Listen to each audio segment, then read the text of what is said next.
Mana can do can I be say na worship because when na this psychedelic na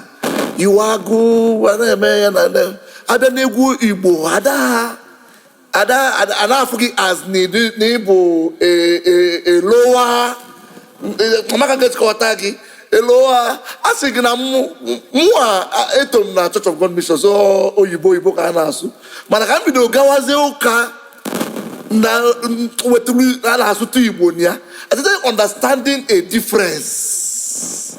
so or the difference between the worship and Igbo some Igbo language worship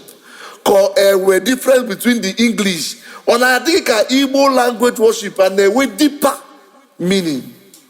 Igbo language worship okay can you get example ada anyị nwanyị nwere egwu otu nke ikpeazụ ụwa ndị gbaka ọbata obi okwu ma onye ọcha ma onye Igbo ma onye Hausa ma onye Yoruba na-ekwu oke ọkọwara gị na ukwu anyị maọbụ akụ ekpele